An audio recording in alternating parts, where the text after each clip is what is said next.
When I returned from a quiet visit with an old friend, I expected to find the front porch light on and the warm hum of home waiting behind the door.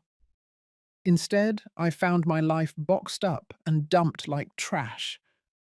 My lamp was lying sideways on the doormat.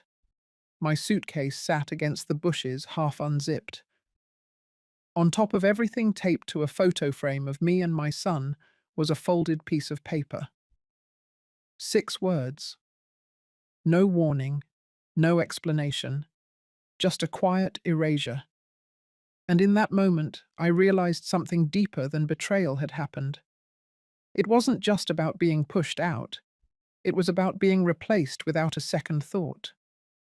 Have you ever stood at your own doorstep and realized you no longer belonged there? The air was still that evening, like the kind of quiet before a thunderstorm. I had only been gone a few days, visiting an old friend upstate. Nothing dramatic, no arguments, no lingering tension. At least none I had let myself feel. The house had been calm when I left. Brendan even hugged me at the car. Kayla said she'd water the garden. But as I stepped from the rideshare onto the driveway, something felt wrong. The porch light wasn't on. The windows were dark. Then I saw it. My suitcase set neatly beside a plastic storage bin. On top sat a pillow I had sewn myself decades ago, edges frayed with time. My night lamp. 2 framed photographs, one of my late husband, one of the three of us when Brendan was in college. And next to them, folded once and pinned under a magnet, was a note scrawled in Brendan's handwriting. Sorry, Mum. No space for you anymore. No punctuation. No signature. I stood still for a long while. I didn't cry. I didn't knock. There was nothing to say. I lifted my suitcase, carefully placed the photos inside, tucked the lamp under my arm. I walked away from the door without looking back. My steps didn't echo. No one opened the curtain. The silence was louder than shouting ever could be. At the corner of the street, I stopped, turned around just once. The porch was still dark. I kept walking. I spent that first night on a bench near the community garden just a few blocks from the house. It wasn't the most comfortable place to rest, but I wasn't ready to call anyone yet. I needed silence. Not the cold silence of a locked door, but the soft, unassuming kind that lives in early morning air and the rustle of maple leaves. The garden had always been my place of calm. Years ago, before Kayla came into the picture, Brendan helped me build a compost bin there. I taught him how to trim herbs without damaging the roots. I used to bring him here after school when he was small. Now I sat in the same spot, older, stiffer, but still trying to piece things together. The sun was just beginning to rise when I walked to the bus stop nearby. I didn't have a clear destination. I just needed to move. By mid-morning, I found myself walking past a row of townhouses not far from the park. One of them looked familiar. Brendan and Kayla had talked about possibly moving there one day. It was a newer development with wide windows and polished railings. And then I saw them. Through the sheer curtains of the corner unit, I spotted Brendan standing near the dining table. Kayla sat across from him, flipping through a folder. Their heads were close, their expressions focused. Kayla laughed. Brendan gave a tight smile. She held something up. It looked like a real estate brochure. A large photo of a kitchen was visible with glossy white countertops. She pointed at it with enthusiasm. Brendan looked away. He picked up a mug, brought it to his lips, but didn't drink. His eyes drifted toward the window, and for a split second I thought he saw me. But he didn't react. Maybe he wasn't looking at anything at all.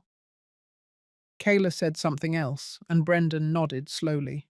His shoulders slumped the way they did when he was a teenager and didn't want to argue. That was when something inside me shifted.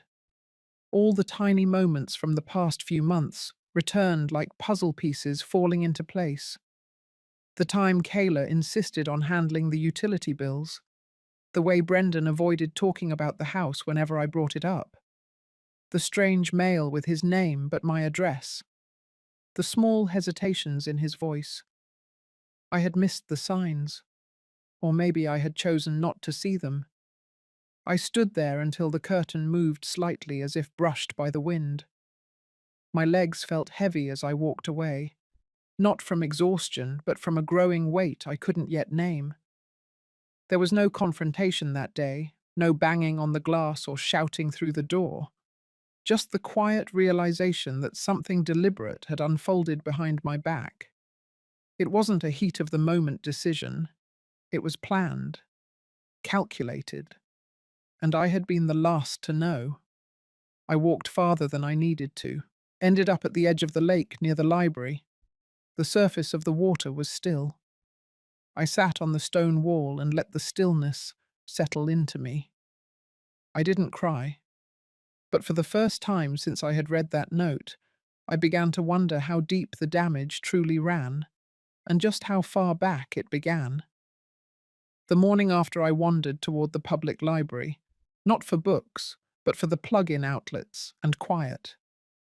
My phone had died sometime in the night, and I hadn't brought a charger on my trip, thinking I'd be home by now. I found a corner near the window, plugged the phone in, and let it buzz back to life. Only one notification blinked on the screen. A missed call. Brendan. No voicemail, no text. Just the timestamp around 11:42 p.m. the night before. I stared at it for a moment. He hadn't followed up. I closed the screen and slipped the phone into my pocket. A familiar voice broke the quiet. Someone saying my name, soft at first, then clearer. I turned and saw Martina Wilkes. We hadn't seen each other in nearly 6 years. She had been a colleague of mine when I worked in legal insurance review. Smart, sharp-tongued, the kind of woman who read the fine print with a magnifying glass and never missed a deadline. She had always worn her confidence like armor. We hugged briefly. She asked what brought me in. I gave a vague response. Just passing time. She nodded, sensing I wasn't ready to spill. She offered coffee from the machine down the hall, and we sat near the side window. After some light chatter about aging knees and politics, she leaned in. She told me she'd run into Kayla a week ago at a local property mixer. Said Kayla was all smiles, talking about plans for the house, possibly listing it soon. There was a new development opening up, and she and Brendan were looking into it. Martina assumed I had already downsized and moved out. I didn't answer right away. Martina read my face like a document under review. She sat up straighter. "Something doesn't feel right," she said. I nodded slowly, letting the silence confirm it. Martina asked if I had access to the house title. I said I used to. She encouraged me to double-check ownership details.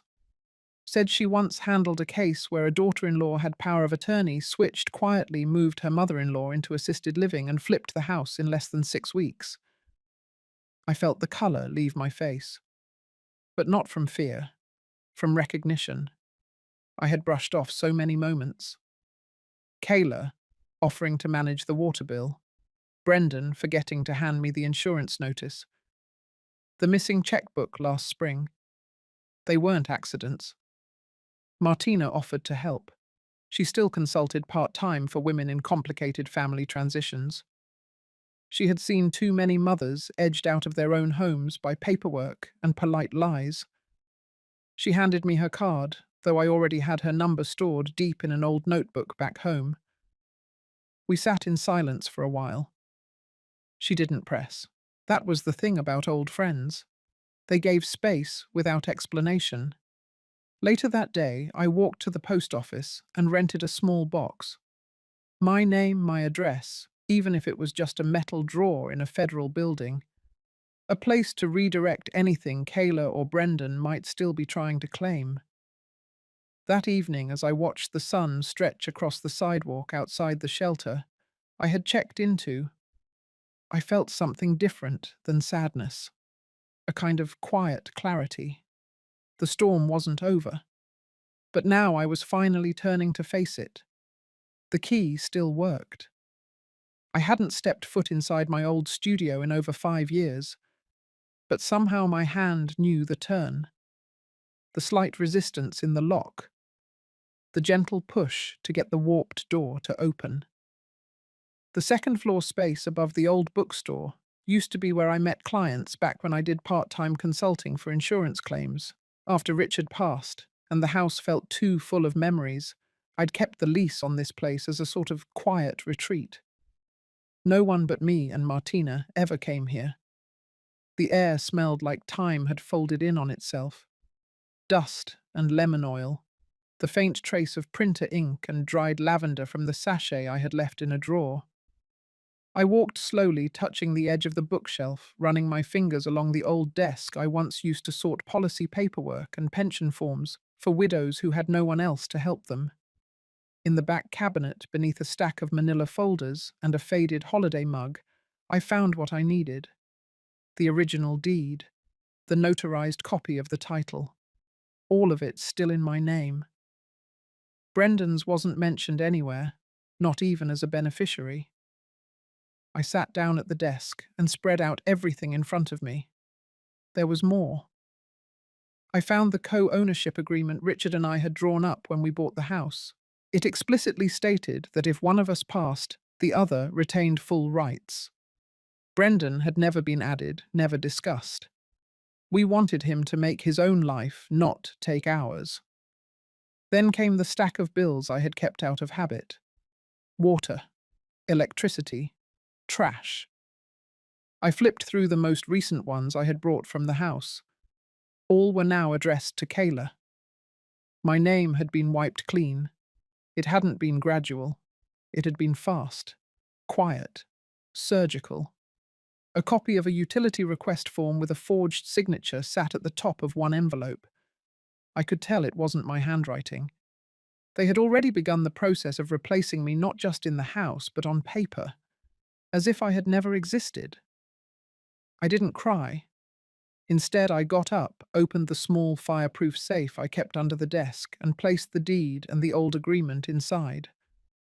I added a copy of my ID and the last tax return that still listed the property under my name. Then I locked it. I looked around the room once more. No pictures of Brendan here. Just a photo of Richard and me at a fundraiser, both laughing, both in the middle of living. I closed the door softly behind me, not because I feared it would slam, but because something sacred had just been disturbed. They thought I was out, but they had no idea what I still held, not just legally, but in memory, in resolve, and in proof. The next morning I stood quietly at the crosswalk outside Martina's office, clutching an envelope tight beneath my coat.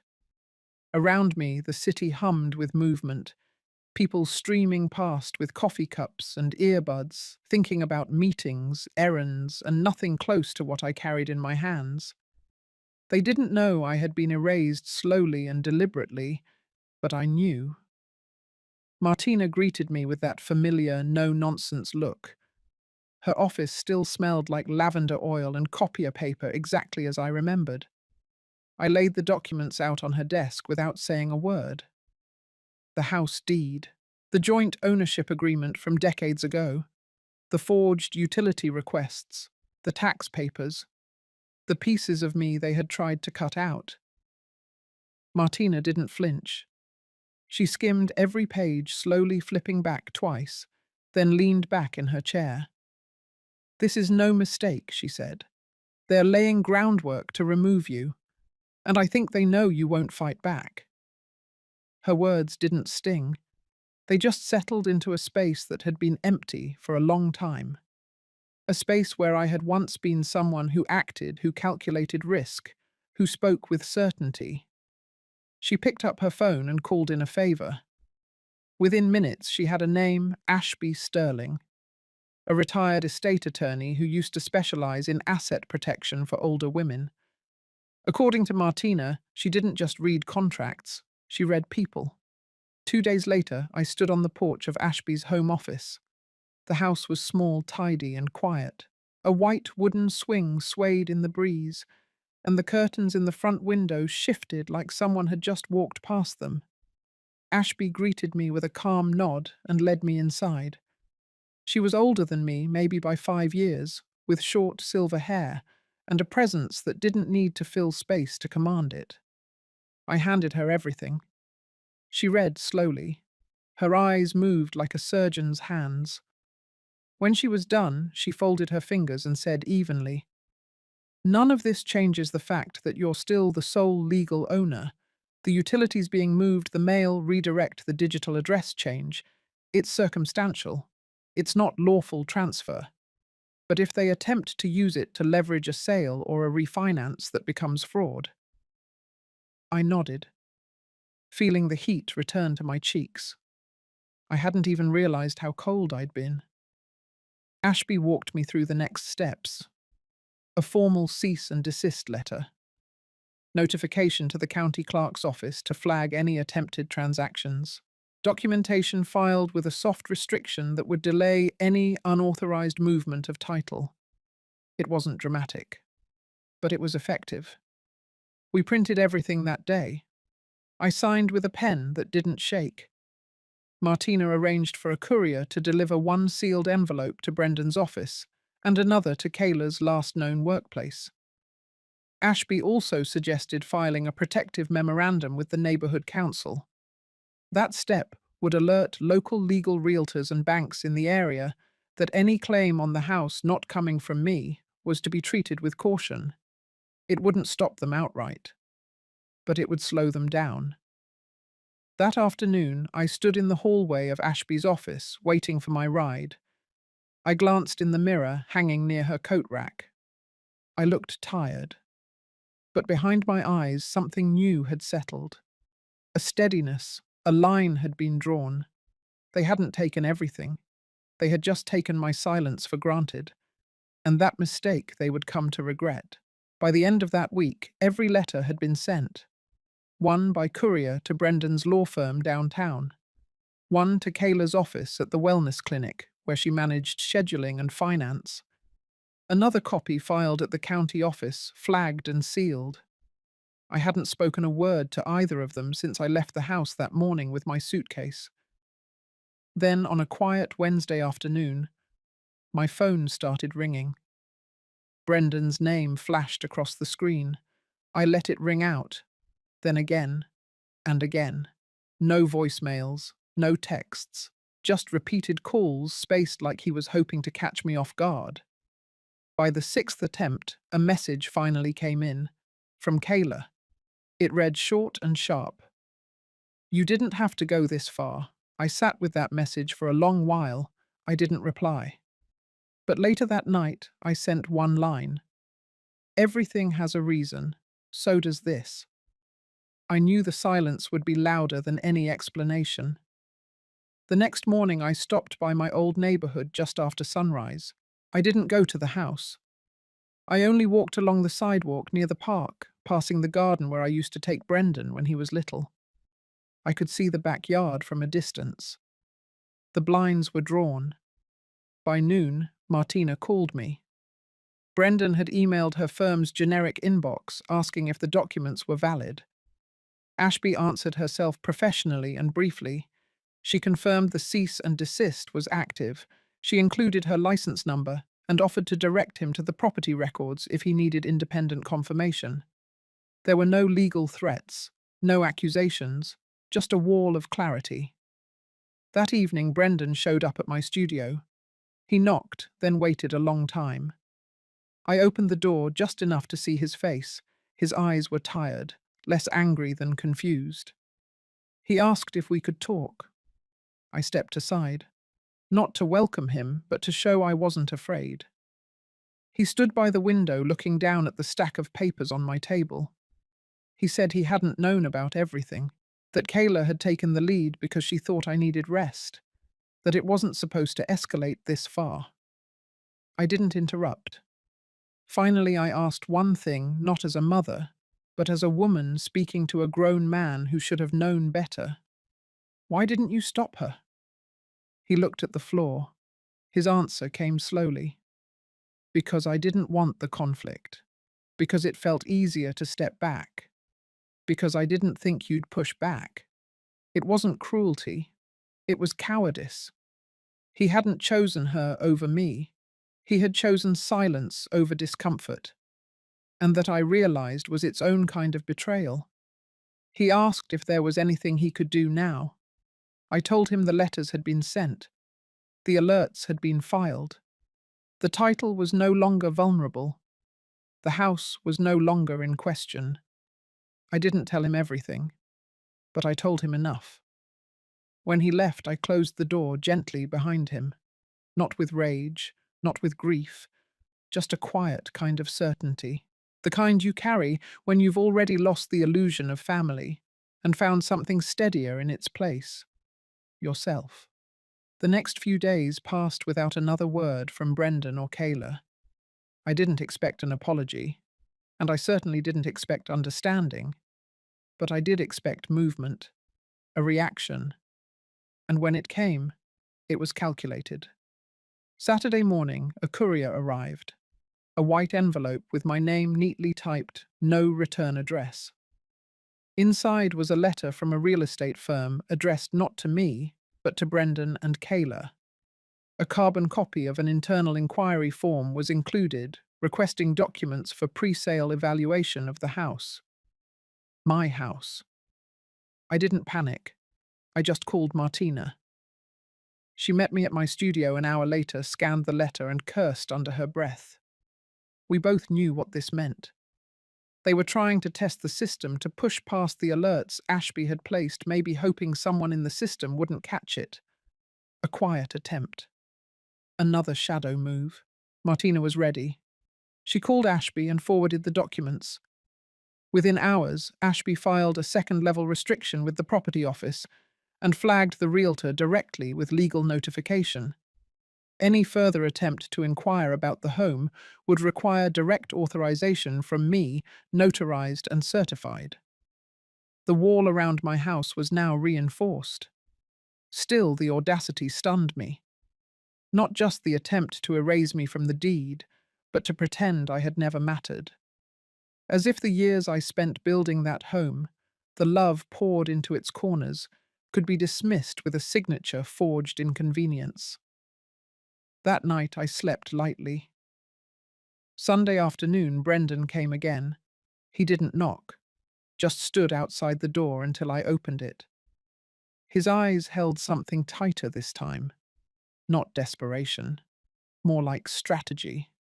He asked if we could talk. I nodded but didn't invite him inside. He stood on the porch. He said Kayla had made a mistake, that things had moved too fast, that she was scared I would retaliate, make everything public. He kept using words like misunderstanding, oversight, communication gap. I didn't say much. I let the silence work harder than any argument. Then I looked him in the eye and said what I had been holding in since this began. You knew. You always knew. And you let it happen because it benefited you. He didn't argue. He said he never wanted it to come to this, that he was tired, that standing between me and Kayla was impossible. That was the moment something inside me shifted for good, because I finally saw it clearly.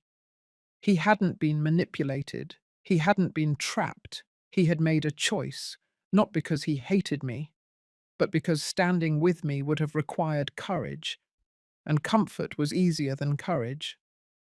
I thanked him for coming. Then I closed the door, not angrily, not with bitterness, just with the finality of someone who had seen the truth unmasked, and could no longer pretend not to see. The morning fog hung low as I crossed the street toward Martina's office, a bag of scones in hand, and a sense of quiet resolve in my chest. Something told me things weren't done unraveling, and I was right. Martina stood by her window when I entered. She didn't turn to greet me. She just held up a file thick with printed pages and said calmly, "I think we've got a problem." She spread the papers across her desk. The first was a digital printout of a loan pre-approval application from a regional bank. It had Brendan's name on it, and mine. Next to mine was a signature that looked eerily familiar, but it wasn't mine. It was a sloppy copy of my name, dragged and dropped into boxes I never saw. Martina had pulled the documents from a private records monitor she used for certain clients. Something about Brendan's activity had triggered a soft red flag. He had created an online account under a joint ownership profile, submitted fabricated authorization forms, and was attempting to secure a line of credit against the house. The documents included a scanned ID, my old driver's license, and a utility bill with my name barely visible. Just enough to make it look real to someone in a hurry, but not enough to survive scrutiny. Martina's face was tight. This isn't just manipulation. It's criminal. I sat down. My stomach was still not from shock, but from a kind of weary clarity. They weren't just removing me from their lives. They were trying to erase my legal existence too. We called Ashby. She came to Martina's office that afternoon, a leather case tucked under one arm, eyes sharp behind her glasses. She reviewed the paperwork. Took her time, then said evenly, "He's created a fictitious authorization trail. That's forgery, wire fraud, if he submitted anything online." Ashby moved fast. She drafted a formal complaint to the bank's fraud investigation unit, filed a notice with the local district attorney's office under quiet flag protocol. Then she took out a different form, one that would be filed with the neighborhood council and property registrar, freezing any transactions or claims made using my name or address, unless verified by me in person. A silent lockdown. Brendan wouldn't know about it until he tried to move again. But when he did, he would hit a wall. A firm one, built from paper and precision. Martina sat beside me while Ashby worked. Her voice was soft when she said, "Some sons take after their mothers. Others learn from different examples." I didn't respond. I just stared out the window, watching a pair of sparrows wrestle for crumbs on the sidewalk. I thought of Brendan as a little boy running through that same sidewalk with grass-stained jeans and skinned elbows, and then I thought of the man who now tried to write my name into something he didn't earn. By the end of the day, everything was filed. Ashby made sure copies were stored in multiple systems, flagged with alerts, and backed up with notarized affidavits. I left with a folder tucked under my arm and something stronger than anger filling my lungs. It was clarity. They had erased me on paper. But now I had written myself back in. The invitation came in the form of a text from Brendan. Short, polite. Almost too polite. "We're having a family discussion Saturday. Hope you can come. It's time to clear the air." I stared at the message for a long time. The phrase family discussion sat on the screen like it still meant something, like I still belonged. I didn't respond right away. I forwarded it to Ashby and she replied within minutes. "Let me come with you just in case." Saturday afternoon arrived with grey skies and the kind of wind that made you wrap your coat tighter without thinking. Ashby picked me up in her sensible navy sedan. She had her briefcase and calm presence and a copy of the cease and desist letter notarized and bound. The house looked just as I remembered. White shutters, red door, a planter box full of petunias struggling against the cold. But everything felt different, like walking into a replica of your life built by someone else's hands. Inside, the living room was staged, literally. Cushions, fluffed candles burning a cheese board on the table.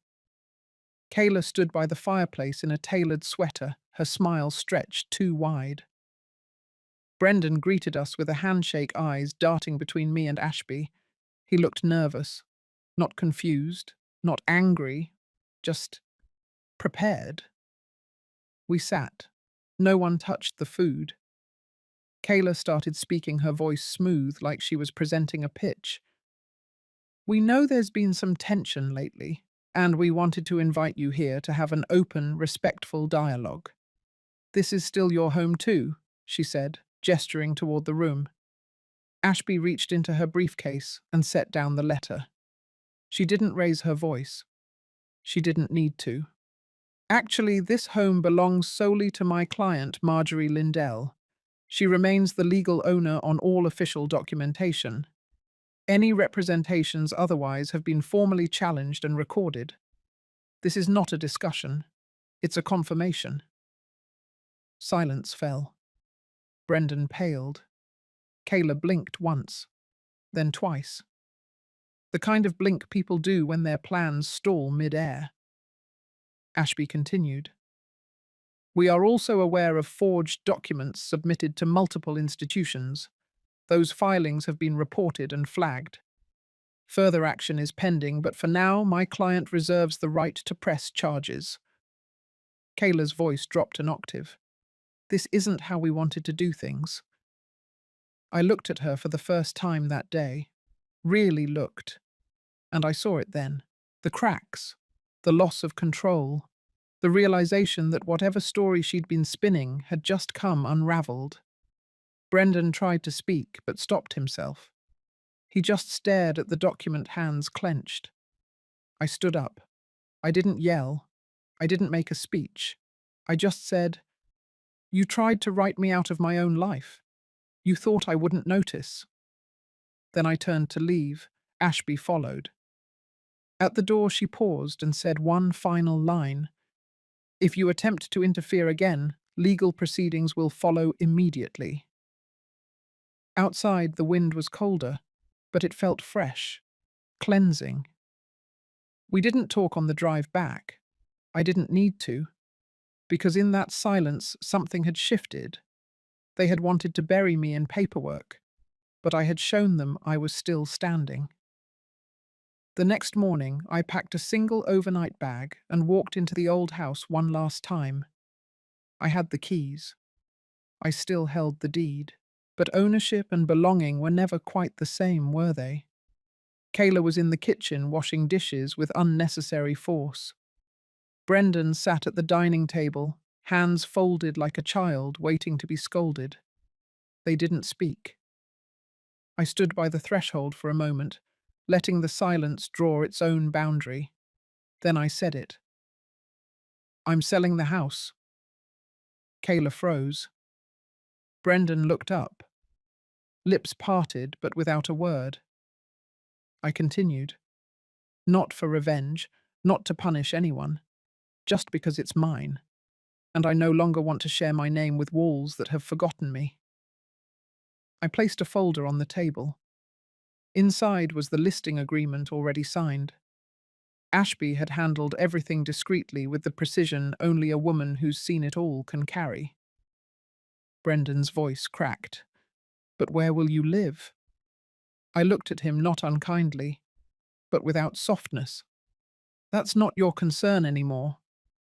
He blinked and looked down. Kayla didn't meet my eyes. I saw the tremble in her shoulders, but offered no comfort. Comfort had been spent. All that remained was clarity. As I turned to leave, I paused. There was one last thing to say, the only thing that mattered. The sale proceeds will not be going into your pockets. I watched Kayla's posture stiffen. Brendan exhaled slowly. I continued. "I've transferred the full amount into a foundation. A fund for women over 60 who've been manipulated, discarded, or silenced by their own families. It will help them find legal support, housing, and dignity." I didn't raise my voice. I didn't flinch. "Martina will be the executive director. Ashby has agreed to oversee compliance. This house built a family. But families fall apart when love becomes conditional. So I'm letting it go. No threats, no arguments, just a simple fact. You made space by pushing me out. Now I'll make space for someone else who needs it." I didn't wait for a reply. I stepped outside, closed the door gently behind me, and walked down the path like it had never been mine. The sun had risen while I was inside. I hadn't noticed until then. The sidewalk glittered with early frost, and my breath fogged in the air. but I felt warm, warm in a way I hadn't in years. I didn't cry. I didn't look back. Instead, I opened my phone and pulled up the address of my new apartment. Small, quiet, mine. Then I tapped send on the press release Ashby had drafted. The foundation would go public that week. A quiet announcement in the back of a local newsletter, nothing flashy, but I knew someone would read it. And I hoped they would sit with the feeling, not of anger, but of loss. Not because I'd taken anything from them, but because they finally understood what they had thrown away. The apartment was small, but filled with morning light. My bedroom window faced east, and each sunrise spilled over the sill like a quiet promise. I kept things simple. A small reading chair near the window. One framed photograph of me alone at the ocean, taken years ago. A lavender plant in a clay pot. I named it Mercy. There was no television, just a radio which I turned on in the evenings to listen to local stations, mostly jazz and weather updates. The quiet felt unfamiliar at first. Not empty, just new. Every morning I made tea, laced up my walking shoes, and stepped outside. The path behind the complex led through a narrow trail bordered by low pine trees. I walked the same route daily, waving to the woman who jogged in the opposite direction with her golden retriever. We never exchanged words, but after a few weeks, she smiled first. Some days Martina would visit bringing pastries and talking about the early response to the foundation. Donations were small, but steady. One letter had arrived from a woman in Utah who had read about the fund in a church newsletter. Her story was too familiar. She had written, "Thank you for existing." I read it twice. The old house had officially sold. Kayla and Brendan had moved out before the transfer, as required by the paperwork Ashby filed. They didn't reach out again. There were no calls, no texts. The silence didn't hurt like I had expected. It didn't feel like abandonment anymore. It felt like space. In the evenings, I began writing. Nothing formal, just pages of memory and thought stitched together in a notebook with a soft brown cover. Sometimes I wrote about my childhood. Other times I wrote about silence, how it can be weapon or refuge depending on who holds it. One afternoon, a call came from a women's group in the city. Someone had passed along my name. They were hosting a seminar on elder autonomy and wanted a speaker with lived experience. I said yes, without hesitation. That night I stood at the window looking out over the parking lot. The light from the street lamps drew long shadows across the asphalt. I didn't feel small. I didn't feel erased. I just felt present. There was peace in that. I turned off the light, slipped into bed, and let the silence wrap around me. Not to shut the world out, but to finally hear myself breathe. One afternoon, while rearranging the small storage cabinet under my desk, I found it again. The photo, the one from Brendan's college graduation. Everyone was there. Brendan, Kayla, even my sister-in-law from Nebraska. The frame had always been too large for the photo, so I used to keep a pressed daisy in the corner behind the glass. But what caught me this time was the edge of the image. I hadn't noticed before, or maybe I had refused to. Someone had trimmed the photo. My face had been cut out cleanly, not torn, not crumpled, just surgically removed like I had never stood there beside them. I stared at it for a long while, not out of shock, not even sadness, just recognition. I didn't cry. I didn't throw it away. I simply removed the picture, placed it in a cloth pouch, and tucked it into a wooden box I kept at the back of my closet. Inside that box were old keys, a ribbon from my son's fifth-grade spelling bee, and a birthday card signed only by Brendan's child. No mention of Grandma, just a crayon drawing of a balloon. I closed the box gently. No anger, no grief, just stillness. People think healing is loud, that it arrives like thunder, but sometimes it moves like breath, barely there, quiet and slow. But when it arrives, it changes everything. I never erased Brendan or Kayla from my memory. I simply chose not to center my life around people who had edited me out of theirs. There's strength in letting go, not for revenge, not for pride, but for clarity, for peace. That spring I planted new lavender on the windowsill. It bloomed unevenly crooked toward the sun, but it grew.